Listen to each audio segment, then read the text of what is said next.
Salut à toutes et à tous, je vous souhaite la bienvenue dans un nouveau numéro du LTP Demande Conseil.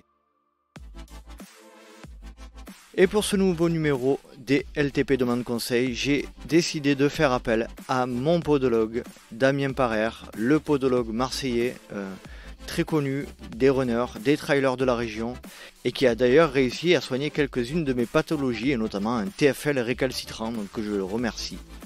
Nous allons dans cet épisode parler de pas mal de sujets en rapport avec la podologie dans le trail, comme l'amplitude de foulée, le bruit est-il l'ennemi du trailer, est-il important d'être pronateur, supinateur, universel. Donc tous ces sujets vont être abordés clairement et précisément par notre ami et podologue Damien.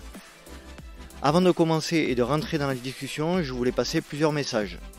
Tout d'abord, je souhaite la bienvenue à Michael Franconi qui nous a rejoint sur le groupe des Patreons et son soutien permet au LTP d'envisager l'avenir de manière sereine et la plus autonome possible. Il rejoint une communauté de trailers passionnés avec un véritable état d'esprit exceptionnel et je tiens à saluer d'ailleurs tous les Patreons qui me suivent et qui me soutiennent depuis un moment déjà.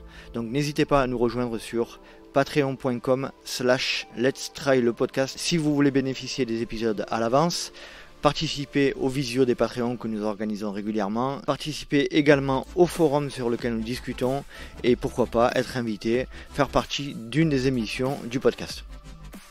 Je tenais également à remercier toutes les personnes qui mettent des petits commentaires sur Apple Podcast et comme vous le savez, je le dis assez régulièrement, le succès d'un podcast, c'est le bouche à oreille, donc n'hésitez pas à parler du projet autour de vous. C'est ce qui me permettra et nous permettra d'agrandir la communauté et de faire que le LTP puisse durer le plus longtemps possible. Allez, j'arrête avec tous les messages, j'en ai assez dit pour le moment et je laisse place à ma conversation avec Damien Parer. Aujourd'hui, je suis avec Damien Parer. Salut Damien, je te remercie énormément de me recevoir dans ton atelier et dans ton cabinet de podologie. Bah de rien, écoute, on est là pour ça. Damien, j'ai parlé à plusieurs reprises de toi dans mes podcasts parce que les auditeurs le savent. Tu as été la personne qui m'a soigné de mon TFL. Donc déjà pour ça, je te remercie. Et donc de nouveau, merci de me recevoir. Est-ce que tu pourrais te présenter pour ceux qui ne te connaissent pas ? Salut les trailers, moi je m'appelle donc Damien Parer, je suis podologue depuis une quinzaine d'années. Je me suis orienté vers la podologie sportive parce que moi-même étant sportif et trailer amateur. Voilà, et puis on a monté avec mon associé un cabinet qui commence à prendre un petit peu d'ampleur. On est 5 podos à bosser ici et on s'occupe essentiellement du coup de pathologie de sportifs. Très bien, parfait. Est-ce que tu pourrais dans un premier temps nous expliquer un petit peu la formation que tu as suivie pour devenir podologue et éventuellement après nous expliquer un petit peu les différentes formations que tu as suivies de manière complémentaire. Oui, alors souvent on se pose la question, qu'est-ce qu'un podologue ? Donc un podologue c'est un métier paramédical, donc comme les kinés on va avoir 3 ans d'études, donc j'ai fait comme tout le monde un concours d'entrée, mes 3 années d'études, et puis quand je suis sorti de l'école avec ma formation de base, il manquait un petit quelque chose quand même. On avait des grandes visions biomécaniques assez classiques, mais il me manquait de petits trucs en plus, donc j'ai continué à me former je continue encore à l'heure actuelle, à me former de manière continue.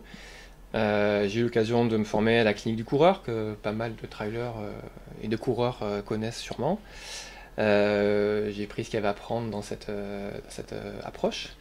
J'ai passé un DU en podologie appliquée au sport, pour pouvoir avoir une certaine légitimité dans le sport. Il faut savoir que podologue du sport n'est pas un titre qui existe réellement. En fait, on est podologue et après on va se spécialiser dans le sport. Donc j'ai passé mon DU là-dessus. DU, c'est diplôme universitaire. Un diplôme universitaire, tout à fait. Quelque chose tu l'as passé en combien de temps ? Le diplôme universitaire, c'est en 2 ans en général. 2 ans. En plus, en parallèle de l'activité professionnelle.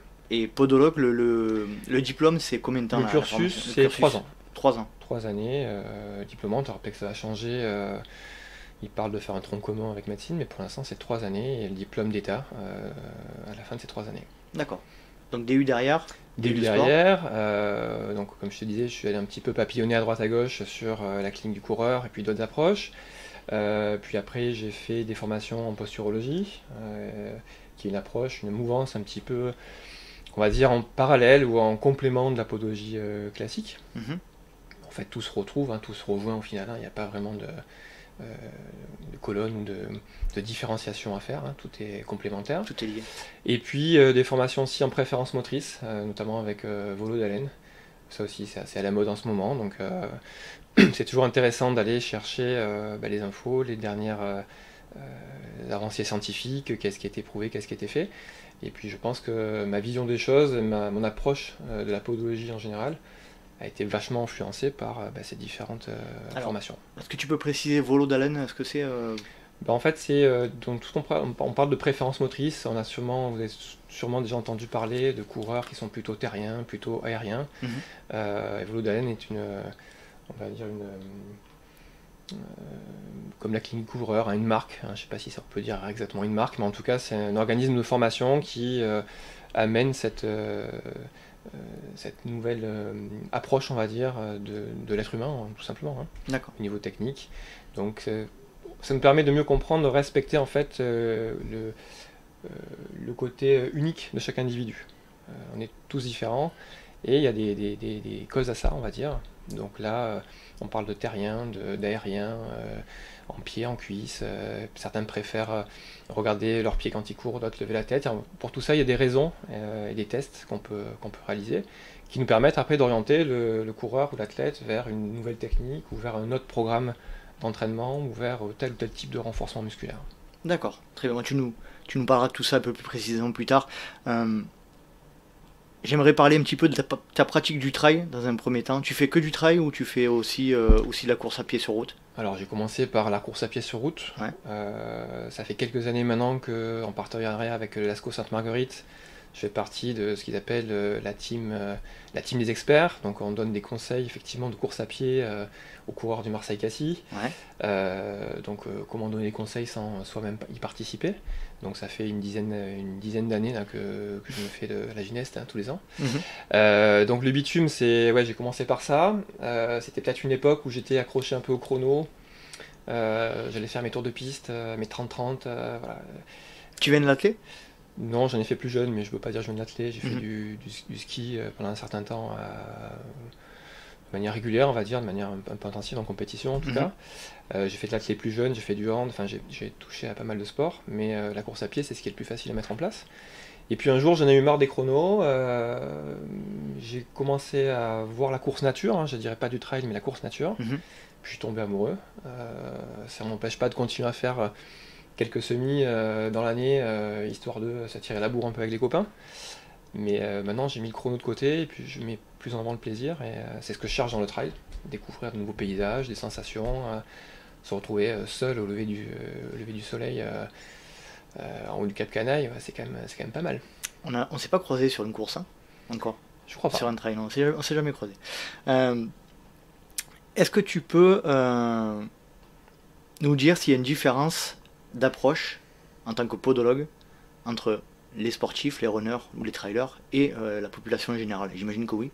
Oui, bien sûr.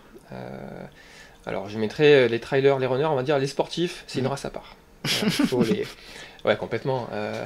Tu vas demander à un gars qui est sportif, trailer amateur, certains vont te dire ouais, je fais du super haut niveau. Ah ouais, tu fais quoi? Ah ouais, je fais 2 sorties dans la semaine d'1 heure. Bon, c'est très bien, mais effectivement à côté de ça, tu vas croiser des gars qui te disent en ce moment je suis au repos. Ah ben moi, tu vois, je lève un peu le pied, non, je suis plus qu'à 100 bornes par semaine, parce qu'en ce moment, je suis un peu fatigué. Donc tout dépend où tu mets le curseur. Donc avec les sportifs, que ce soit les trailers, les runners, mais tous les sports confondus, j'aime bien me faire la propre idée de qui j'ai en face de moi. Et souvent, en fait, l'athlète qui est en face de moi n'a pas vraiment conscience de qui il est, de ce qu'il fait. Il y en a qui font des trucs hallucinants, qui me disent ouais, je cours un petit peu. La personne qui n'est pas sportive et qui va me voir justement parce qu'il a une pathologie quelconque va peut-être aura plus de facilité à mettre en place les conseils que je lui donne par rapport au sportif qui a déjà une éducation et pas mal d'idées reçues sur, on en parlera peut-être tout à l'heure, hein, mais des entraînements, des étirements, des types de chaussures qu'il faut acheter absolument ou pas pour être à la mode et donc performant. Voilà, donc il y a le sportif, c'est une race à part pour moi. Ta proportion de clients sportifs et non sportifs, c'est quoi? Alors je parlais plus de patients que de clients. Patients. La patientèle que j'ai, moi au cabinet, alors je suis orienté plus pour le sport. Comme je t'expliquais tout à l'heure, on a un cabinet de groupe, on est 5 podologues. Globalement, on est tous tournés vers le sport. Tous les podologues qui interviennent au cabinet ont un DU en podologie du sport. Donc c'est quand même notre dada, le sport. Alors j'ai pas révisé mes chiffres, hein, comme on disait tout à l'heure. T'as posé tes micros, j'ai rien préparé, j'ai pas regardé en freestyle. En freestyle total. Ouais, je dirais à vue de nez entre 70 et 90% des patients au cabinet sont des sportifs. Moi je dois avoir, personnellement au cabinet, je dois avoir 80% de sportifs. Tu m'as été recommandé par mon ancien chef Christian, que je salue, s'il écoute. J'ai l'impression que tu es quand même pas mal connu dans la région, dans le milieu de la course à pied et du trail. T'as cette sensation toi aussi ou... Alors, je sais pas. À chaque fois que je parle de... Je te coupe, mais à chaque fois que je parle de toi, on te connaît. Bon, tant mieux, j'espère en bien, hein, quand ils va pas voir celui-là, c'est un boucher. Non. Oui, je pense que, enfin, je sais pas si je suis connu ou pas, je sais pas ce qu'on dit sur moi. En tout cas, c'est vrai qu'il y a de la demande, donc je suppose que les patients sont contents et parlent de moi, parce qu'effectivement, c'est surtout le bouche à oreille hein, qui fait qu'on vient me voir. Après, c'est vrai que le sport, hein, c'est un petit monde. On finit par tous se connaître quand même. Il n'y a pas, on n'est pas 50 000 sportifs, dire podologue du sport et en même temps pratiquant le sport en question. Je pense que c'est un petit plus effectivement de pratiquer le sport. Ça serait difficile pour moi de soigner quelqu'un sans avoir eu une expérience de tel ou tel sport. Je suis plus à l'aise avec un trailer, comme je te disais, un skieur, un handballeur, pourquoi pas un footballeur qu'un golfeur. Parce que j'ai moins la perception personnelle du geste sportif du golf que dans d'autres sports que j'ai déjà pratiqués, à plus ou moins haut niveau d'ailleurs. Quelle est l'utilité pour toi alors c'est un peu vaste comme question, mais quelle est l'utilité première de ton acte médical, parce que c'est un acte médical, hein, c'est plutôt paramédical, c'est plutôt un acte qui répare ou c'est un acte qui prévient? Alors, je vais tenter de dire un petit peu les deux. En fait, il faut savoir pourquoi l'athlète ou le patient lambda vient nous voir. Ça, c'est la première chose. Si on vient nous voir avec une douleur qui est déjà présente, hein, souvent c'est une bonne raison de venir voir le podologue, hein, c'est une douleur qui passe pas, qui est chronique, qu'on n'arrive pas forcément à identifier. Là, le rôle du podologue va être d'identifier la cause au départ. C'est pour ça qu'avant de dire je vais soigner, il faut savoir pourquoi j'ai cette douleur. Il y a souvent une idée reçue qu'on entend et que je vois, soit sur les réseaux, soit en discutant avec d'autres professionnels de santé, où la semelle est souvent mal perçue. Et on a tendance à dire podologue égale semelle orthopédique, absolument. Je te permets de te couper, c'est un peu ce que disait, on en parlait en off, Blaise Dubois. Ouais, tout à fait, un clinique coureur. Ouais. Et pourtant, moi je te disais aussi en off, j'ai fait sa formation qui m'a appris plein de choses super intéressantes, qui me permet justement aussi peut-être d'avoir une vision plus nuancée, plus globale. Mais effectivement, quand on dit la semelle, on va voir le podologue, il me fait une semelle, ça va me réparer. Si c'était aussi simple que ça, ça se serait. Donc la semelle, dans certains cas, elle va venir effectivement réparer. Dans certains cas, elle va venir stimuler pour plutôt rééduquer. L'objectif principal que j'ai moi personnellement au cabinet, c'est d'essayer de rééduquer mon patient et qu'à terme, si je peux lui retirer effectivement la correction, la semelle sous le pied, c'est l'idéal. Après, il y a beaucoup de patients qui repartent de chez moi sans semelle. Ils viennent me voir. Je confirme, je suis venu aujourd'hui et je suis reparti sans semelle. Effectivement. Oui, tu n'en as pas besoin. Je ne vais pas te fourguer une paire de semelles si tu n'en as pas besoin. L'idée, c'est de faire un acte qui correspond à une demande ou à un besoin. J'ai des patients qui viennent me voir en me disant j'ai besoin de semelles, mon kiné, mon médecin m'envoie chez toi pour faire des semelles. Et en discutant un peu, on parlera peut-être de chaussures tout à l'heure, mais je m'aperçois que ce gars déclenche une tendinite d'Achille depuis 2 mois, chronique, une pathologie connue, on va dire, en course à pied. Et en cherchant un petit peu, c'est pas un problème de foulée, de technique, c'est juste qu'il est passé d'une chaussure avec un drop énorme à une chaussure minimaliste, parce que justement, peut-être qu'il a vu Blaise en conférence, ou qu'il a vu Born to Run, le livre référence du coureur pieds nus, et il se retrouve blessé. Donc à ce moment-là, l'objectif, c'est pas de lui mettre une semelle pour compenser, mais peut-être de le rééduquer à travers effectivement des exercices, des étirements, des assouplissements, et tout simplement une nouvelle technique de course qu'il devrait intégrer petit à petit. Et en repartant peut-être sur une chaussure un peu intermédiaire, si vraiment il a envie de faire un changement, c'est lui tient à cœur, voilà. Donc c'est une prise en charge globale. Quand on parle d'acte médical ou paramédical, c'est vraiment dans la globalité. Moi je vois mon patient, mon athlète, comme un pantin en fait. je tire une ficelle, il y a tout qui bouge. Mhm. Donc souvent on parle de podologue, on a tendance à dire je vais voir le podologue quand j'ai mal aux pieds. Alors oui, c'est vrai, on est podologue pédicure, on a des pédicures, des podologues qui font des soins de pédicurie au cabinet pour traiter tout ce qui est propre aux pieds, donc les corps, les durillons, l'ongle incarné, les trucs. Mais il faut prendre du recul. Justement, tu as vu tout à l'heure dans ton examen, on va regarder. Attention au secret médical, attention. Tout à fait. Mais je dis pas de défaut, je dis que ce qui va bien. Non, mais on va regarder l'axe des épaules, on va regarder le port de tête, on va regarder la position des bras, du bassin en statique et en dynamique à la course. Donc c'est une vue d'ensemble. Mais pour répondre à ta question, je fais des longues phrases. Tu as raison, oui. Pour répondre à ta question, effectivement, l'objectif premier, en tout cas pour moi, ça serait plutôt de créer une éducation ou une rééducation par le biais de semelles ou autres, et le cas échéant, éventuellement d'avoir des semelles qui viennent compléter, combler, pallier un déficit du pied. Mais finalement, c'est des cas assez rares.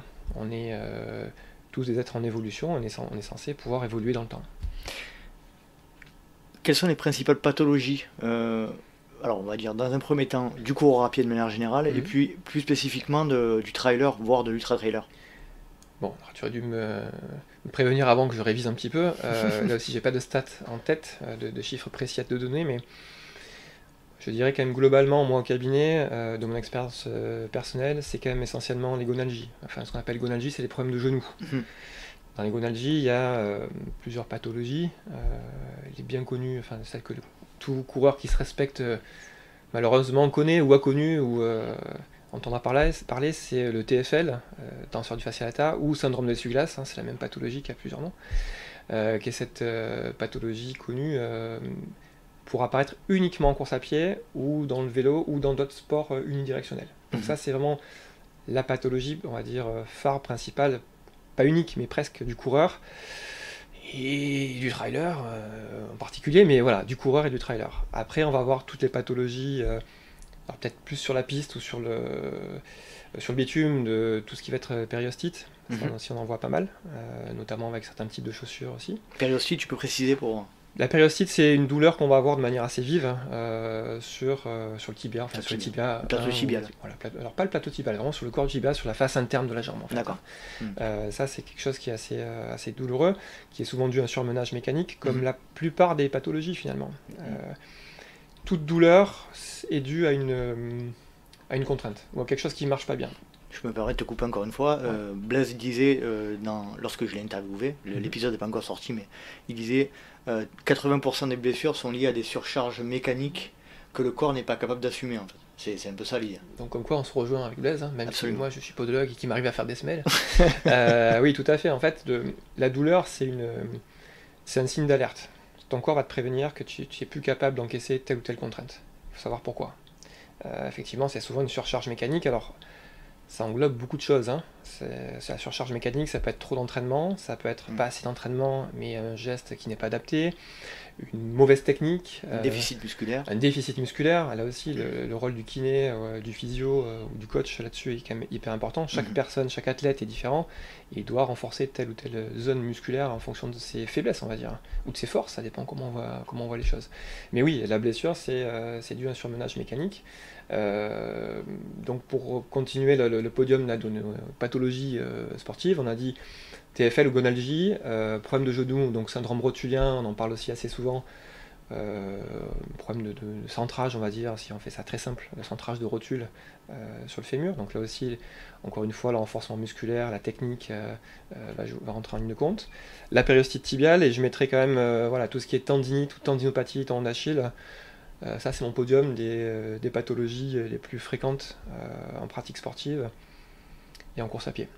La question, c'est dans le cas d'une blessure particulière, notamment on va parler de la tendinopathie du tendon d'Achille, comment tu arrives à déterminer quelle peut être la cause de cette blessure? Tu discutes beaucoup avec le patient, ou c'est une habitude? C'est comment tu le... Alors, les habitudes, il faut s'en méfier. Donc moi, j'aime pas trop avoir des habitudes. Alors après, on a souvent une idée reçue, on a priori, dès le départ, quand on commence à peine à parler, mais vraiment, je pense que tu as pu constater, on a pu voir ça ensemble. Le plus important, c'est déjà de discuter, de faire, on va dire, une sorte de portrait robot de l'athlète qu'on a en face de nous. La pathologie, elle est où? Elle est quand? Elle est comment? Elle est pourquoi? Elle est depuis quand? Qu'est-ce que tu as fait dessus? comment tu l'as déjà traité, qu'est-ce que tu as essayé de faire. Alors il y a des choses qui sont conscientes et des choses qui le sont beaucoup moins. Pour parler de la tendinopathie d'Achille qui est assez classique et qui va être, on va dire, qui a connu un boom pendant l'essor justement des chaussures minimalistes. Souvent des gars à l'époque, donc ça fait déjà 10 ans, hein, les chaussures minimalistes, hein, peut-être un peu moins, mais donc une dizaine d'années, quand tout le monde est passé en five finger, qu'il fallait absolument courir pieds nus, il y a pas mal de gars qui venaient me voir en me disant je comprends pas, j'ai la tendinite d'Achille, pourtant j'ai rien changé. Je te jure. Tu as vu une explosion de ce type de cas à ce moment-là? Ouais, en tout cas au moment où certains types de coureurs ont voulu absolument adopter cette nouvelle manière de courir, en tout cas cette nouvelle manière de se chausser, avec des chaussures qui avaient zéro drop. Donc le drop, hein, c'est dénivellation entre l'avant-pied et l'arrière-pied. En tout cas, pour faire simple, voilà des chaussures qui se rapprochent d'une course pieds nus. Sur le papier, ça peut être intéressant. En réalité, quand le gars, ça fait 10 ans qu'il court avec une paire de chaussures... avec un drop de 12. Un drop de 12, on va dire oversize, comme on pourrait appeler ça. Tu le vois débarquer avec une chaussure minimaliste. Oui, forcément, il va se blesser, ou il a de fortes chances de se blesser. C'est pour ça qu'après, on a appris aussi à pourquoi je change, pourquoi je mets une chaussure minimaliste, est-ce qu'il y a un intérêt ou pas de passer là-dessus. Et c'est en discutant avec mes athlètes, mes patients, que dans certains cas, on a pu découvrir que c'était pas un problème de technique, c'était pas un problème de semelle, c'est juste un problème de chaussant. Donc il fallait voir après avec l'athlète, pourquoi tu veux changer de chaussure. Si c'est pour être à la mode, franchement, moi je vois pas trop l'intérêt de changer de type de chaussure. Si on est content, qu'on performe et que tout va bien, il n'y a pas une raison particulière. Ou si, tout simplement si on ne se blesse pas. Ouais, on n'est pas blessé, tout va bien, pourquoi changer? À mon sens, tout changement entraîne une réaction. Donc après, il faut être, on va dire, à l'écoute de son corps, savoir pourquoi je change. Est-ce qu'il y a une raison de changer? Est-ce que je passe sur du minimaliste, ou une course avant-pied parce qu'effectivement j'ai des genoux constamment explosés? Ça peut être une bonne idée. Si maintenant, effectivement, tout va bien, c'est juste pour faire, comme j'ai vu mon dernier magazine, je suis beaucoup plus... Il faut se poser la question. Ouais, il faut se poser la question. C'est toi qui m'as parlé la première fois quand je suis venu te voir en 2015 ou 2016. On a regardé d'ailleurs les images tout à l'heure. Je peux pas dire qu'on a bien ri, mais... Les images que tu conserves, c'est assez frappant la différence de foulée que j'avais il y a 4 ou 5 ans en arrière. C'est toi qui m'avais conseillé et qui m'avait parlé de cet aspect de fréquence de foulée, d'amplitude de foulée, etc. Est-ce que tu peux nous parler de ces aspects-là qui sont hyper importants chez nous, trailers et coureurs? Ouais, c'est hyper important parce qu'en fait, l'idée c'est qu'on retient souvent, pour le pied, pour la podologie, pour la technique de course, on retient. Est-ce que je suis pronateur? Est-ce que je suis supinateur? Est-ce que je suis une attaque avant-pied ou est-ce que je suis une attaque talon? Et c'est en réalité quelque chose qui est extrêmement réducteur sur une foulée. Une foulée, c'est pas uniquement ça. Une foulée, ça va être, on a dit tout à l'heure, hein, un port de tête, une position de bassin, de hanche, et il y a tout un tas de paramètres qui rentrent en ligne de compte. Donc moi, ça me dérange pas qu'on ait une attaque talon, même si certains vont bondir, ça ne me dérange pas qu'on ait une attaque talon à partir du moment où le reste du corps est adapté à cette attaque-là. Donc la technique, effectivement, la cadence de course ou la fréquence de course, on peut décrire ça comme le nombre d'impacts par minute, va être un paramètre aussi important que savoir si je suis sur l'avant-pied ou si je suis sur l'arrière-pied. Et en fait, c'est un savant mélange de tout ça. La foulée idéale, la technique idéale, pour moi, n'existe pas. Elle va dépendre de chaque individu. On a parlé rapidement tout à l'heure des personnes qui étaient avec des préférences motrices plutôt terriennes ou plutôt aériennes, puis tu vas avoir des personnes qui sont plutôt des pieds plats, d'autres plutôt des pieds creux, et ça ne va pas empêcher ces personnes-là de pouvoir performer. Donc il n'y a pas une seule technique qui est optimale. Alors j'ai pas les dates ni on va dire les études en tête, mais je te le ferai passer par la suite si tu veux. Il y a eu des études qui avaient été faites en disant à un moment donné, la course avant-pied, est-ce que c'est réellement uniquement réservé aux élites? Et puis on s'est aperçu, finalement, je sais plus sur quel marathon. Je crois que j'ai vu cette étude, c'est sur le marathon de Paris, je crois qu'ils avaient fait une analyse à la fin du marathon où ils s'étaient aperçus que... On avait 50%. Voilà, alors je ne me rappelle plus le ratio, s'ils prenaient les 10 ou les 20 ou les 30 premiers, mais sur les 30 premiers athlètes qui passaient la ligne d'arrivée, ils étudiaient leur attaque, la moitié était avant-pied, la moitié était talon. Ce qui les empêche pas de performer très bien. Donc c'est pour ça qu'effectivement, je t'avais parlé peut-être à l'époque, moi, de cadence de course, plus que d'attaque talon ou d'attaque avant-pied. Tout à fait. On parle de plein de choses, hein. Je trahis pas le secret professionnel, on parle de plein de choses quand on est... Vas-y, je t'autorise quand on est ensemble. En tout cas, je t'avais fait prendre conscience de certaines choses quand tu courais. Et tu vois aujourd'hui que la transition, on a fait ça de manière progressive. Aujourd'hui, comme tu disais, tu repars de chez moi sans semelle pour le coup. Et on a vu les images de 2015 ou 2016 et celles de 2021. Et quand on les a mis à côté, c'est deux gars différents qui courent. Bah, je suis passé de 152 de fréquence à 171. 171. Et tu vois que finalement, alors il y a des chiffres d'or aussi qui sont donnés, on dit 180. Moi, je me fiche de ces chiffres-là qui, en réalité, ne veulent pas dire grand-chose. Ça nous permet d'avoir un ordre de grandeur. Mais c'est pas le chiffre en lui-même. Je ne vais pas me battre pour que tu arrives à 180. Comme je te disais en off, pour moi, tu es passé de 150 des brouettes à 170. Ta transition, elle est faite. C'est pas la peine d'aller chercher plus loin.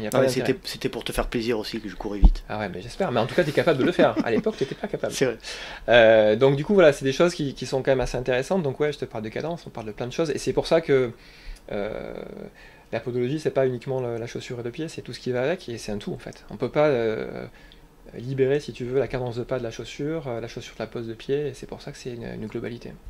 Est-ce qu'on peut dire que... c'est un truc qui m'avait marqué. On peut dire que le bruit est l'ennemi du coureur. En général, alors toujours pareil, il ne faut pas dire oui tout le temps, mais oui, en général, le bruit des pas. Le bruit est l'ennemi du coureur. Oui, quand on t'entend boum boum à la réception, c'est qu'il se passe un truc qui n'est pas net. Alors moi, c'est mis en avant au cabinet parce qu'effectivement, on court sur des tapis de course, là aussi qui modifie légèrement quand même la technique, mais qui nous donne un bel aperçu de ce qui se passe de manière générale au niveau biomécanique. Mais effectivement, quand tu cours, si tu entends boum boum boum derrière toi, que tu te pousses parce qu'il y a un gars qui te double, tu peux dire que ce gars-là, il va pas te doubler pendant très longtemps. Tôt ou tard, la vibration, l'impact qu'il va prendre va avoir forcément des conséquences. Alors après, est-ce qu'il est avant-pied ou est-ce qu'il est talon? Ça, je vous laisse regarder quand vous irez faire vos petits footings sur bitume, hein, parce que sur trail, c'est beaucoup plus compliqué. Mais je vous laisse regarder, fermez les yeux, peut-être pas quand vous courez, mais essayez, voilà, imaginez quand vous n'avez pas le podcast dans les oreilles, justement sur vos sorties, si vous entendez boum boum derrière vous, laissez-vous déplacer, et puis regardez un petit peu les techniques. Et voilà, c'est ça en fait la podologie, c'est regarder comment je me déplace dans l'espace, comment mon corps se positionne, et après on a plein de biais pour travailler là-dessus.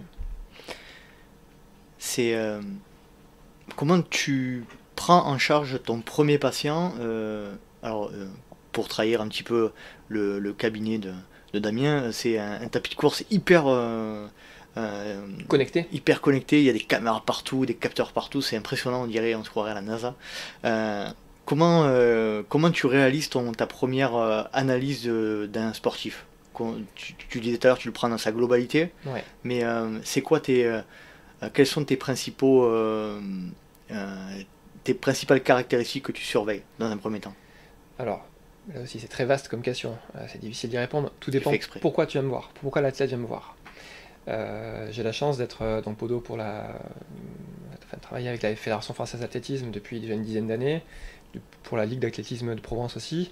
Dans ce cadre-là, je vais travailler sur des bilans, par exemple, sur des athlètes qui ne sont pas blessés.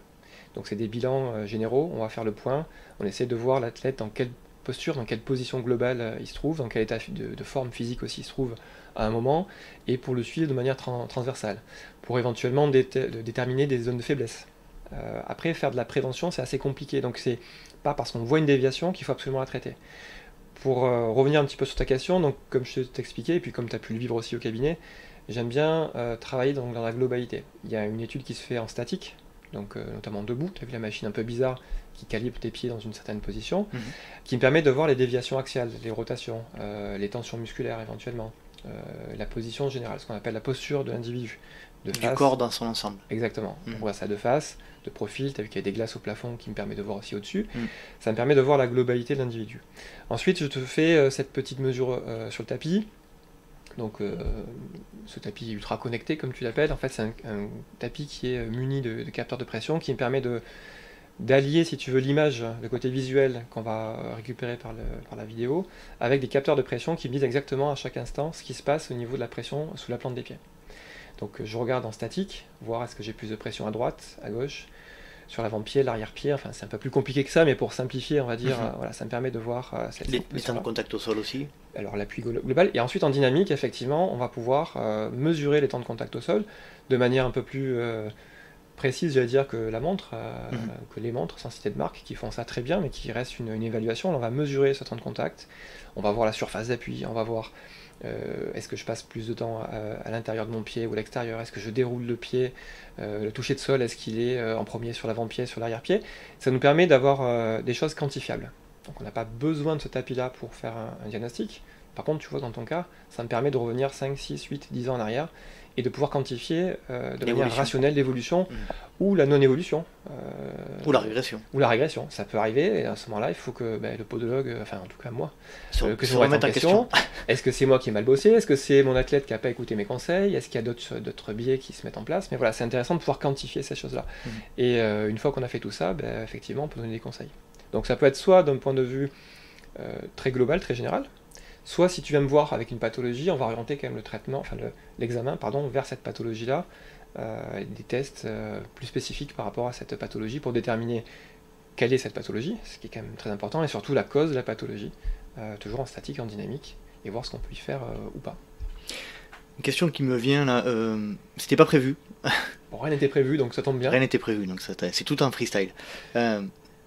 Quelle est ta vision par rapport aux magasins spécialisés, dans le trail notamment, qui font des analyses de foulée?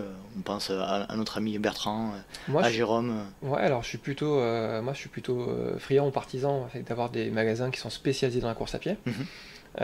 D'autant plus que effectivement, c'est un échange. Moi, je suis pas un spécialiste de la chaussure, mais bon, j'ai quand même mon idée sur la chaussure. En général, quand j'examine mes athlètes, mes patients, souvent ça passe par un conseil de chaussant aussi, donc je vais orienter vers tel ou tel type de chaussures. J'aime bien dans les magasins spécialisés, et je trouve ça plutôt intéressant qu'effectivement ces magasins-là aient des outils pour commencer à avoir une vision générale. Alors après, il y a la vision générale et puis l'expertise du podologue, chacun son métier, j'allais dire. C'est pas parce qu'ils créent des images qui vont poser un diagnostic et qui vont traiter cette pathologie-là. Par contre, c'est intéressant qu'ils puissent voir, en l'occurrence leurs clients et puis leurs patients, sur un tapis avec une chaussure donnée. S'ils voient qu'en courant, il défonce complètement la chaussure en interne, donc ça change complètement son pattern de course, ça lui permettra peut-être de mieux l'orienter vers un nouveau modèle ou un autre type de chaussure. Donc je suis plutôt, on va dire, dans la même lignée, dans la même idée. C'est bien de regarder son athlète, de regarder son patient ou son client, et de prendre un petit peu de recul. D'ailleurs, Bertrand, quand on parlait de ce sujet-là, il m'a dit dans un premier temps qu'il ne se considérait pas podologue, et bien évidemment, il emmenait en règle générale vers toi ou vers des confrères à toi pour préciser s'il y avait des éventuels soucis à régler ou quoi. Et c'est tout un microcosme en fait. Tu récupères, j'imagine, beaucoup de patients de ces magasins-là. Alors oui, je récupère des patients de ces magasins-là, et puis d'autres, comme je te disais tout à l'heure, en fait, le gros, on va dire, de la clientèle, ou de la patientèle, ça va être effectivement quand même le bouche à oreille. Parce que moi, t'as beau me dire tel ou tel dentiste il est bien, avant de faire arracher une dent, j'ai réfléchi à voir un petit peu comment ça se passe, même si c'est mon magasin qui m'a dit d'aller là-bas. La podologie, c'est un petit peu pareil, il y a une histoire de confiance qui se crée. Après, effectivement, c'est des différents magasins de sport running vont orienter vers différents podologues, évidemment, je ne suis pas le seul sur Marseille ou sur la région, mais après, effectivement, on finit par se connaître. On retrouve souvent les mêmes têtes sur les trails qu'on fait, en tout cas sur la région. On va retrouver souvent effectivement les mêmes. On se sert dans les mêmes magasins. Bon, quand on est spécialisé, on va se retrouver effectivement dans un microcosme un petit peu plus réduit, plus restreint. Donc oui, effectivement. Si je te dis trailer, tu me dis. J'ai un mot qui me vient, mais je dirais FADA. Alors, moi, je distinguerais le trailer et l'ultra trailer. Trailer et trailer. Ouais. Quelles sont les particularités du trailer à proprement parler, notamment dans la préservation des blessures, de ton point de vue? Alors, quelle est la différence entre un runner et un trailer? Alors, les deux cours, on va dire. Ouais. C'est presque, je veux dire, voilà, le point commun s'arrête là. Les deux pratiquent la course à pied. Sauf qu'entre le trail et la course, effectivement, c'est deux sports différents en fait. Et l'ultra, c'est un sport différent du trail. Et l'ultra, c'est pour les fondus de trail, et c'est encore différent. Et là, effectivement, on passe encore dans une autre dimension où il y a d'autres paramètres à traiter, notamment le mental, la nutrition, enfin des trucs qui sont primordiaux, même si la mécanique est parfaitement huilée. Voilà. Le trailer, alors souvent il est un petit peu têtu, il a tendance à, comparé au coureur sur route qui va beaucoup courir son chrono et être accroché à un chrono à une vitesse, le trailer est souvent accroché à du D+, ou à de la distance. La distance. Voilà. Et c'est souvent difficile de raisonner justement les athlètes en leur disant, ou les sportifs, en en leur disant peut-être que tu en fais un petit peu trop, ou peut-être qu'on va essayer de faire un petit peu plus de dénivelé mais un peu moins de distance, ou l'inverse, faire un peu plus de distance et se calmer un petit peu sur la descente. Le piège, on va dire, du trail et l'ultra trail, parce que souvent on passe de l'un à l'autre, hein, la plupart des trailers font du trail, et puis au moins à un moment donné vont basculer pour tester, faire des choses un peu plus longues. Et souvent c'est là où les problèmes arrivent, c'est quand il y a une augmentation trop brutale en fait du kilométrage. Le corps humain il est fait pour encaisser un certain nombre de choses, on en parlait tout à l'heure, mais pour limiter la blessure, pour éviter la blessure, c'est d'être le plus progressif possible. Donc c'est un peu le leitmotiv de tout ce qu'on dit depuis tout à l'heure finalement, de ne pas changer radicalement de chaussures, de ne pas changer radicalement de technique de course, parce que votre voisin, votre collègue, votre coach, même si je vais me faire taper sur les doigts, vous dit que c'est mieux de courir comme ça, il faut que ça soit progressif. D'accord ? Même si on est dans un bouquin qu'il faut courir à 180 impacts par minute sur l'avant du pied, oui, non, en fait, c'est pas tout à fait ça. C'est peut-être vrai pour une certaine catégorie de coureurs, mais pas pour tout le monde. En trail, on peut pas être à 180 impacts par minute. La foulée va vachement changer. Surtout à la fin. Surtout à la fin, mais surtout avec le relief. Et il y avait une étude qui avait été faite sur Kylian Jornet, et en fait, il voyait qu'en fait, c'était un gars qui était capable. Il est pas mauvais le garçon, on va dire. Ouais, ça va. On va dire, bon. Et ce gars-là, il est capable de passer d'une attaque médio-pied vers une attaque talon, puis de rebasculer sur une attaque médio, voire avant-pied, et envoyer du lourd. C'est un peu la chance qu'on a dans le trail aussi, c'est que c'est cette alternance de sollicitation aussi. Exactement. C'est pour ça que c'est pas les mêmes contraintes. Souvent sur route, on va avoir un défaut de foulée de technique de quelques millimètres, si on veut imaginer la chose. On va la répéter par 40 bornes, boum, boum, boum, pendant tout ce temps-là. Ce moindre petit défaut va prendre des résonances et une proportion énorme et créer une lésion. L'avantage du trail, c'est qu'on va effectivement partir sur un DFCI très roulant où je vais pouvoir allonger, puis derrière je vais partir sur un single où il va falloir que je fasse gaffe où je pose mes pieds et resserrer un petit peu ma pose de pied, puis derrière j'ai une côte qui va m'obliger à venir chercher plus griffer sur l'avant-pied, puis derrière je descends dans un pierrier où je vais envoyer le talon. Ça me permet de ne pas avoir toujours le même geste technique. C'est ça qui est quand même un avantage, on va dire, du trail. Après, il y a d'autres inconvénients. En trail, on a quand même beaucoup plus souvent de problèmes traumatiques. On n'a pas beaucoup parlé tout à l'heure, mais des pathologies d'entorse de cheville, de genoux, ce type de choses-là, on le retrouve quand même beaucoup plus en trail que sur la route. Et le fameux TFL, effectivement, un certain nombre d'essuie-glaces qui se réveille après ce qu'on appelle un périmètre de course, donc souvent après une certaine distance, des gars qui peuvent courir 10 bornes sans problème, et puis au 12e kilomètre systématiquement une douleur, donc va être très sensible à la distance, mais aussi au dénivelé, on va dire à la manière dont on plie le genou en descente. Il y a une réelle différence entre les blessures, on en a un petit peu parlé tout à l'heure, mais est-ce que tu constates clairement qu'il y a plus de blessures chez le trailer que chez le coureur sur route Parce que moi j'aurais plutôt tendance à dire, et d'ailleurs je sais plus qui c'est qui disait ça, quand tu finis un trail ou quelque chose d'assez conséquent ou voire un ultra, t'es souvent à iso kilomètre et t'es souvent moins abîmé quand tu fais du trail que quand tu fais la même distance en bitume. Moi, c'est un peu l'impression que ça me donne. Est-ce que c'est ce que tu constates, toi, au cabinet ou pas ? Alors, pas vraiment. Je peux pas dire qu'on est plus ou moins blessé. Les blessures sont différentes, avec des degrés de gravité un petit peu différents. Après, pour répondre à ta question, effectivement, tu arrives... Alors, les ultras, je te dis, je mets vraiment ça à part. C'est vraiment un autre monde. Il faut vivre ultra pour pouvoir être capable d'enchaîner des kilomètres. D'avoir un mental d'acier pour pouvoir boucler ça, et puis avoir toute la préparation qui va autour.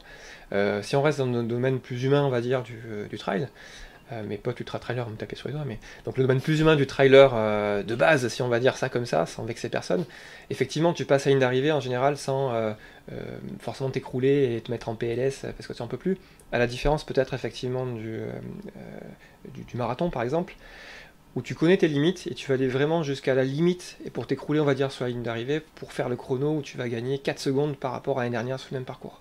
Je pense que c'est ça qu'on va voir, une fatigue forte à l'arrivée, mais c'est pas forcément une plus ou moins de blessures. L'ultra-trailer qui passera peut-être la ligne d'arrivée sans toujours s'écrouler, parce qu'en général quand même il y a une fatigue qui s'installe derrière, c'est pas pour autant qu'il va développer moins de pathologies par la suite au niveau de la fatigue effectivement musculaire tendineuse. Le marathonien qui va venir, qui va s'écrouler à l'arrivée, peut-être que 2 heures après il a repris un petit peu du poids de la bête, il va se réhydrater, puis 3 jours après il va reprendre, et puis il y aura peut-être moins de conséquences. Je pense que le kilométrage joue beaucoup sur les blessures, et surtout la manière dont encore une fois on augmente le kilométrage. Il y a beaucoup de gars qui ont la crise de la quarantaine, de la cinquantaine, qui n'ont pas fait de sport, qui n'ont pas touché une basket depuis 15 ans, qui se mettent en tête à 40 ans, je fais mon premier marathon, je fais 40 km, ou à 50 ans, je fais ma... Le problème qu'il y a, c'est que ça fait 15 ans qu'ils n'ont pas couru, ils vont se laisser 3 mois pour se préparer, ils vont se bousiller les genoux, et on va dire, bah tiens, la course à pied, c'est pourri pour les genoux, tu vois, je me suis blessé, je me suis fait un ménisque, je me suis fait un TFL. En réalité, oui, c'est vrai parce qu'ils ont augmenté trop vite. Puis après, moi j'ai des gars, des athlètes, des patients, que je suis depuis des années, qui ont besoin d'un minimum, on va dire, de soutien au niveau des pieds, donc ils viennent me voir pour avoir un minimum de stimulation dans leurs chaussures avec des semelles, qui courent 4 fois par semaine depuis 10 ans, depuis 15 ans, et qui ont zéro souci, qui performent et qui sont très bien comme ça. Donc il y a une histoire, encore une fois, de prédisposition et de savoir respecter son corps aussi, et de savoir s'écouter à un certain moment. J'ai un objectif, si je commence à avoir mal, il faut que je lève le pied. Ça me fait penser à un sujet qui est hyper intéressant. D'ailleurs, ils en parlent dans Born to Run. C'est clairement le corps humain est fait pour courir longtemps. Ouais. On est constitué comme ça. À la base, on est constitué comme ça. Après, c'est vrai et faux. Effectivement, si dès la plus jeune enfance, tes parents te mettent pas de godasses, tu vas à l'école pieds nus, ce qu'on va retrouver peut-être en Afrique ou chez les Kenyans, qui vont ultra performer, qui ont l'habitude effectivement eux de courir d'un point de vue, on va dire ethnique ou d'un point de vue culturel, d'être voilà, c'est normal, environnemental aussi, de courir pieds nus, de rester proche de la nature. Effectivement, ils vont avoir vraiment cultiver cette foulée là. Dans Born to Run, effectivement, la tribu qui vit au fin fond de les Mexicains, son Mexique profond, dans des vallées inaccessibles, effectivement, eux n'ont pas de godasses et se sont adaptés comme ça. Maintenant, nous, Européens, quand très jeune, tu as besoin d'aller à l'école, tes parents t'amènent en bagnole, tu vas faire tes courses, tu y vas en bagnole, musculairement, on n'a plus le physique, on va dire, des Apollons grecs, tankés comme des dieux. Oui, tu vas chercher le café, tu vas chercher un document à l'imprimante parfois. Voilà, on a fait maintenant la plupart, ouais, mais c'est vrai, tu regardes ta montre, le jour où tu as bossé, globalement, alors je parle pas des sportifs dans l'âme, mais globalement, voilà, tu as fait 5 km dans la journée, c'est le bout du monde. À côté de ça, tes parents t'ont mis des godasses et pour te faire plaisir, ils t'ont mis à la mode avec des Nike Air, des Air Max. Merde, tu peux. Je peux dire des marques. Tu peux. Des ASICS. Je suis pas en contrat avec Reebok. Bon voilà, pas de Reebok, voilà, des chaussures qui ont été en tout cas à un moment maximalistes. Tu t'es construit comme ça, tu as commencé le sport comme ça. Du jour au lendemain, dire tu es fait pour courir pieds nus, oui, je le conçois anatomiquement, mais ça fait 15 ans que tu cours avec une habitude particulière. Alors à ce moment-là, il faut se mettre à poil aussi. Il faut tous se balader à poil. Ouais, ça serait sympa. Ça serait sympa, bon, après, ou pas, ça dépend. Et puis voilà, on vire les fringues, et puis en effet, l'être humain, il n'est pas fait pour avoir des habits, mais l'évolution fait que quand même, il y a des choses, il y a une base qui est vraie, et puis après, chacun raconte son histoire un petit peu autour. C'est un sujet qui est hyper intéressant, tu parlais des Kenyans notamment. Est-ce que tu pourrais, de ton point de vue, nous expliquer la différence, hormis cet aspect morphologique réel qu'ils ont lié à leur activité, quelle différence ils ont, notamment par rapport à la foulée, par rapport à nous? Alors il y a beaucoup de ressentis, après il n'y a pas beaucoup d'études réelles montées là-dessus. Les études que je connais en tout cas, c'est par rapport à leur technicité, leur efficacité, surtout leur efficience. Leur économie de course. Leur économie de course, il y a toute une histoire justement pour faire simple, on va dire, de volume, on va dire, au niveau de leurs extrémités. C'est-à-dire qu'ils ont des mollets ou des bas de mollets, si tu veux, des chevilles extrêmement fines, qui vont permettre d'avoir un meilleur rendement. Et on retrouve un petit peu ça avec la godasse. Il y a des études qui montrent qu'effectivement, qu'on ait une chaussure maximaliste et minimaliste, depuis 15 ans, il n'y a pas plus ou moins de blessures. C'est pas ça qui améliore les choses. Alors là, on va être obligé de citer des marques encore, mais pour toutes les chaussures qui ont été faites pour créer des records avec des lames carbone, pour pas citer Nike et d'autres, on reste quand même sur quelque chose qui, le point commun, c'est une légèreté. Et en fait, le seul point commun qu'on arrive à retrouver à tout ça, c'est qu'on arrive à être plus performant quand à l'extrémité de nos jambes, on a des choses plus légères. Et c'est là où est le problème, c'est qu'on dit, si je veux quelque chose de très léger, je vais mettre justement une chaussure minimaliste. Le podo vient de me dire dans mon podcast qu'il fallait être super léger sur le pied, donc je vais virer ma semelle qui m'a fabriqué, je vais partir sur une chaussure super minimaliste et tout ira bien. Et en fait, c'est plus compliqué que ça. Il faut trouver le ratio entre effectivement la légèreté, le peu de volume qu'on va avoir aux extrémités, l'économie de course que ça va amener, et limiter le risque de blessure ou améliorer les déficits que j'ai par ailleurs. Donc c'est pour ça que, voilà, après j'ai pas d'études en tête là sur les Kenyans, mais voilà, ce qui me vient à l'esprit c'est ça. Il y a tout le mode d'entraînement aussi qui va être fait si on s'entraîne au niveau zéro de la mer, c'est pas la même chose que si on s'entraîne à altitude. Et puis après, il y a le côté, on va dire, social, environnemental, culturel, comme tu disais tout à l'heure. C'est plus facile de trouver des personnes qui courent bien. Quand tout le monde court, on va vite voir la personne qui court bien. Peut-être que dans la population... C'est un peu comme au Brésil, il y a beaucoup plus de chances de trouver quelqu'un qui joue bien au foot. Exactement. Quoi. Après, si en Europe, tout le monde se mettait à courir, peut-être qu'on trouverait des Kenyans blancs plus que ce qu'on a actuellement. Mais voilà. Mais je pense que la morphologie, quand même, joue pour beaucoup. Même si ça fait pas tout. On peut pas dire que tous les coureurs ont la même morphologie. Alors, c'est très vrai sur route. En trail, on voit quand même des morphologies très différentes, notamment si c'est de l'ultra, si tu as un fort dénivelé, enfin tu vois des gars qui sont plutôt fins, puis des gars plutôt trapus. Même si quand même pour aller loin, il faut avoir pas trop de poids à porter. J'ai pas l'impression qu'il y a un vrai morphotype. Hein. Quand tu regardes notamment les ultra-trailers, ça peut aller de Julien Chaurier ou jusqu'à Kylian Jornet qui pèse de 53 kg. Quoi. Exactement, donc c'est pour ça que tu peux avoir alors, des techniques aussi, et c'est pour ça qu'on disait chacun a sa technique, chacun a sa propre manière de faire. C'est pour ça qu'il ne faut pas se dire, tiens, je vais perdre 25 kg pour ressembler à mon idole qui fait 30 kg tout mouillé. Au contraire, dire je vais me mettre à faire de la muscu à bloc pour prendre du volume, pour avoir plus de résistance. En fait, ça va être à mettre en relation avec justement ta morphologie, mais ta technique aussi.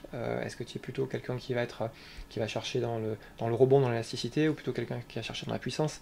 Et c'est ce savant mélange qui fait que, bien heureusement pour nous, on voit de tout, à la fois sur route et sur trail. Et c'est ça qui est intéressant. Hein. Il faut respecter sa propre nature de départ, en fait. En tout cas, il faut l'écouter.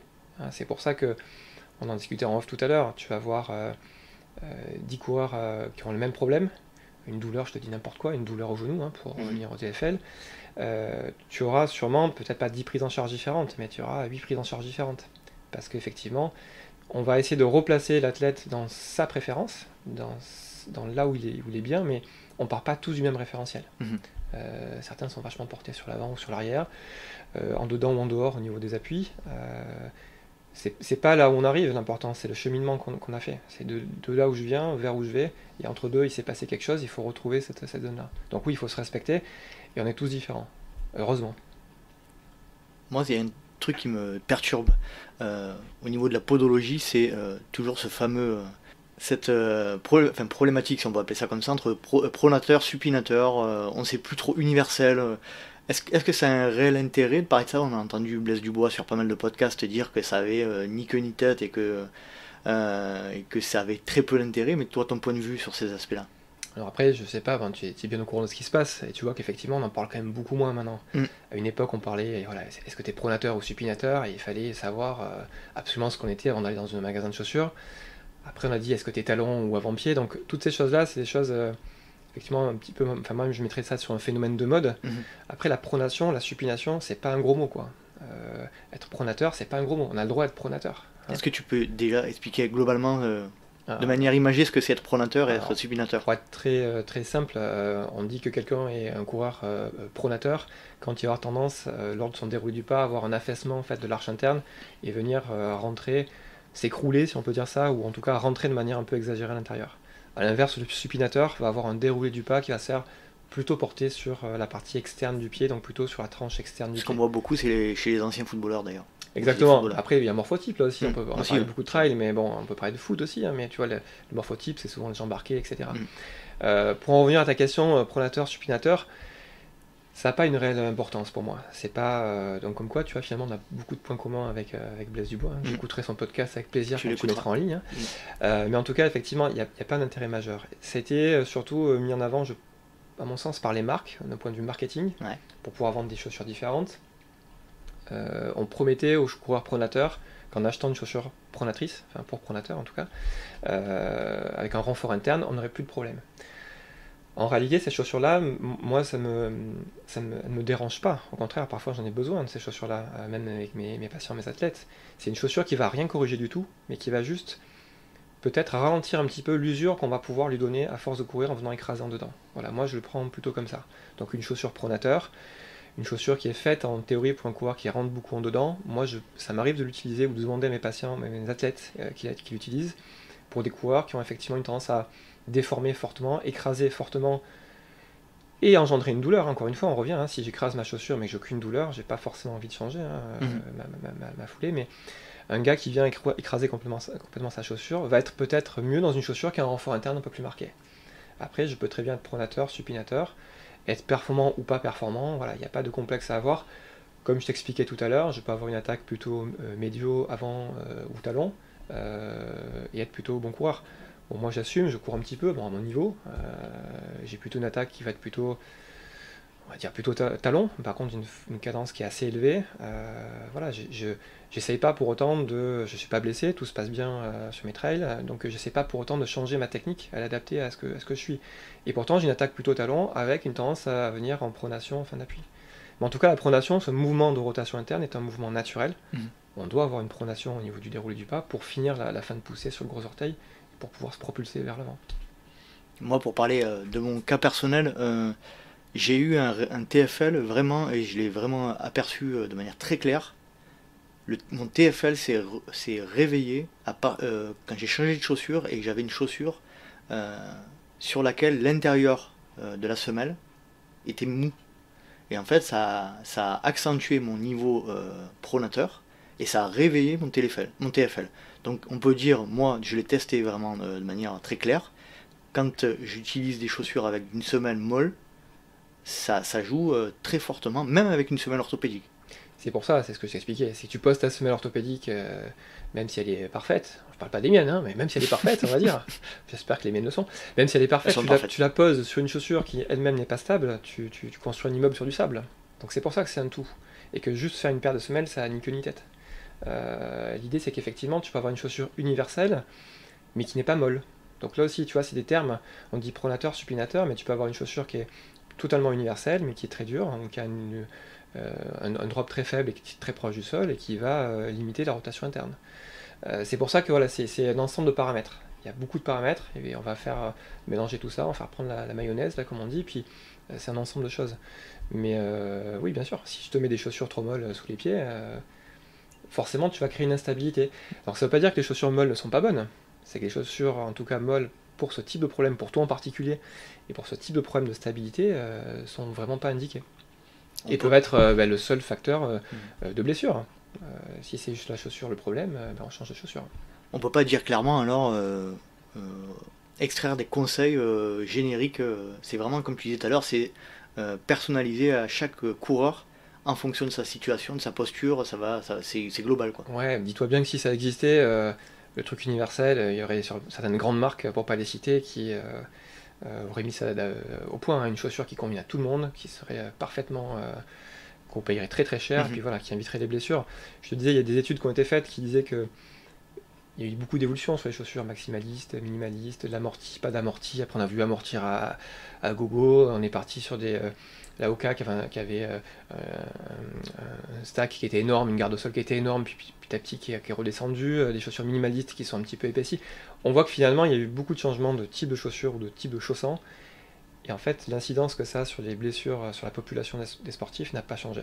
C'est encore un point commun que tu as avec Blaise Dubois, il dit exactement la même chose dans le podcast de Nakan avec Armano et Greg, il dit exactement la même chose que toi, il dit la chaussure en elle-même a très peu d'incidence. Par contre, c'est ce qu'on en fait qui va être intéressant. Et c'est pour ça que il y a des conseils. Le conseil que je vais donner, c'est prendre la chaussure dans laquelle on est bien, dans laquelle le ressenti est bon, et pas prendre la chaussure parce qu'elle est belle, ou parce qu'encore une fois, on a vu la pub, ou parce que certains athlètes de haut niveau performent avec ces chaussures-là.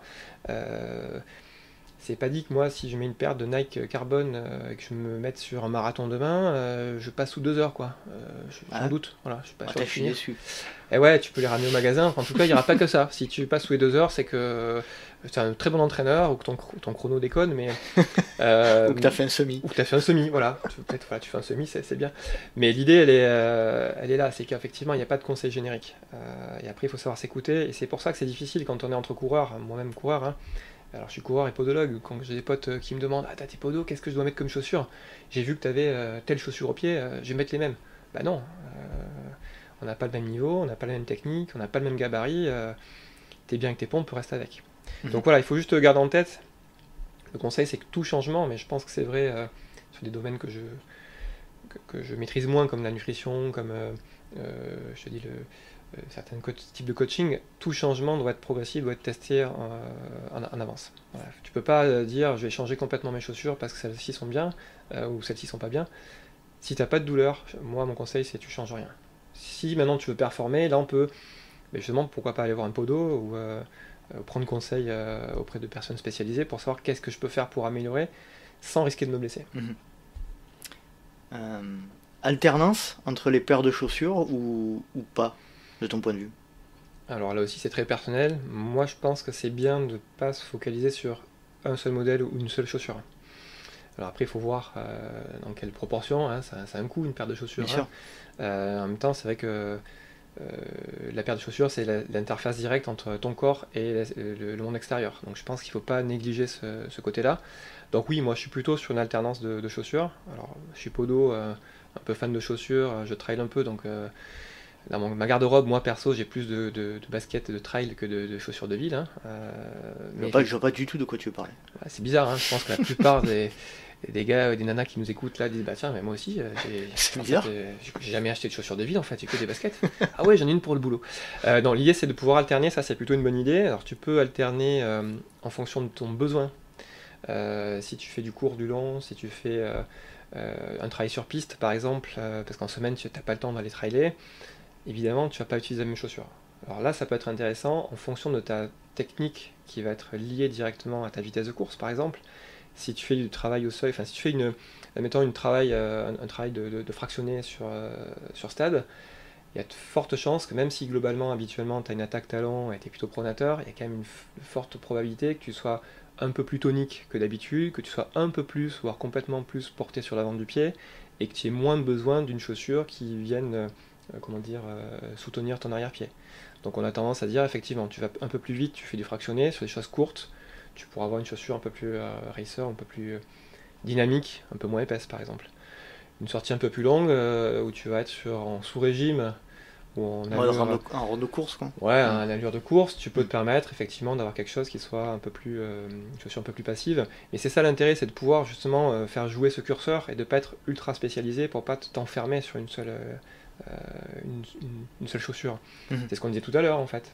Finalement, si tu es capable de courir sur différentes chaussures dans différents moments de la journée ou en tout cas de la semaine, tu auras une adaptabilité, si on peut dire comme ça, qui sera beaucoup plus grande que le gars qui a fait que de la piste avec des pointes depuis 15 ans et qui va mettre une paire de chaussures avec un drop monstrueux pour aller faire son premier ultra par exemple. Même si physiquement il est largement devant toi parce que effectivement ça fait 15 ans qu'il fait 3 entraînements par jour, il y a des chances que tu finisses l'ultra dans meilleures conditions que lui. Parce qu'effectivement lui il n'a jamais mis de chaussures de trail, il est resté sur des pointes. Donc cette idée d'avoir effectivement de jouer, d'alterner les chaussures, c'est plutôt une bonne idée sur les modèles et aussi sur l'usure. C'est bien, moi j'aime bien dire une chaussure, de ne pas l'amener jusqu'à la corde, qu'elle soit... D'ailleurs la question c'est combien de kilomètres pour une chaussure? Là c'est pareil, c'est une question vaste mais... question vaste, alors ça dépend, c'est par rapport à quoi? Si tu veux, par rapport on va dire, aux grandes firmes, ça va être le plus souvent possible. Ouais. Si tu prends des chaussures, encore une fois carbone, dédiées à la performance ultime sur marathon, en gros, tu vas te faire ton marathon, 4 sorties à côté, puis elles sont plus la même efficacité. Ouais. C'est un petit peu imagé, mais on n'en est pas si loin. Tu vas les garder 2 mois et tu les dégages. Après, en général, on va dire, bon, ça dépend de beaucoup de choses. Ça dépend du poids du coureur, pour le coup, de sa technique de course, de la surface sur laquelle on va courir. Si c'est une chaussure, effectivement, pronateur, un renforcement interne, ou si c'est une chaussure universelle, donc il y a énormément de paramètres. Je pense que là aussi, il y a la sensation. Si on veut parler de kilométrage... Allez, là aussi, je vais pas réviser mes fiches, mais je dirais, voilà, en gros, 1000 bornes, entre 1000 et 1500 bornes, tu commences à jeter un petit coup d'œil. Si tu es obligé de les changer en dessous pour une chaussure classique qui n'est pas une chaussure ultra compétition, si avant 1000 bornes, tu es obligé de les changer parce qu'elles sont pliées, c'est peut-être que la chaussure n'est pas complètement adaptée, ou tu peux trouver quelque chose de plus efficace. Après, les garder plus, ça m'arrive d'avoir des athlètes qui n'usent absolument pas leurs chaussures. Il y a une idée d'usure visible et d'usure invisible. Moi, ce que je regarde en premier, c'est effectivement, tout le monde regarde l'usure de la semelle, mais ça, c'est comme paramètre. Ce qu'il faut regarder, c'est quand tu poses tes 2 chaussures à plat, tu les regardes de derrière, est-ce qu'elles sont droites, ou est-ce qu'elles prennent du ventre, comme je dis, ou est-ce qu'elles sont tordues, ou est-ce que tu vois qu'elles sont vrillées. Là, peu importe le kilométrage que tu as fait, si tu as une chaussure qui est vrillée, même si tu as fait que 500-600 bornes avec, tu sais qu'il faut les changer. Donc c'est voilà, c'est un grand débat. Il y a l'obsolescence programmée des chaussures aussi. Peut-être que ça dure un petit peu moins longtemps aujourd'hui qu'auparavant, mais on a des chaussures aussi qui globalement sont quand même plus légères. Donc avec une matière plus légère, on ne peut pas demander à la fois être léger et résistant, ou en tout cas c'est difficile de comparer tout ça. Moi j'ai beaucoup d'athlètes qui ont une paire de chaussures de compète, puis une paire training, et puis une paire récup, pour économiser un petit peu ces chaussures-là, ces chaussures ultra spécialisées qui ont une durée de vie forcément beaucoup plus longue. Bien sûr. Damien, je crois qu'on a pas mal fait le tour. On a balayé large. On a vraiment balayé large. Genre c'était un peu, alors peut-être pas trop organisé, mais je crois qu'on a parlé de pas mal de choses. Est-ce que C'était très désorganisé même, mais j'espère qu'on aura plaisir à nous écouter. Ouais, moi aussi. Est-ce que tu vois un sujet dont on n'aurait pas parlé ou un message à faire passer non, un conseil. Le message, le conseil, c'est encore une fois, soyez progressif et soyez à l'écoute de vous-même, à l'écoute de votre corps. C'est vraiment le message qu'on martèle en longueur de temps, que ce soit pour la préparation, le changement, etc. Mais la progressivité, je pense que c'est le secret de la réussite, la progressivité et la régularité. Et je pense que si on veut aller loin... Encore un point commun avec Blaise Dubois. Ouais, mais c'est vrai. En fait, il y a beaucoup de choses. Alors, comme je t'ai dit, j'ai fait sa formation, je ne l'ai pas tout pompé, mais il y a beaucoup de choses qui se... Oui, c'est quelles que soient les visions, si tu veux que tu aies une vision très biomécanique, que tu aies une vision... on va dire plus proprioceptive, posturale, en fait tout se rejoint plus ou moins avec des termes différents, mais globalement, voilà, si on veut éviter la blessure, il faut déjà prendre du plaisir, je pense que c'est le plus important.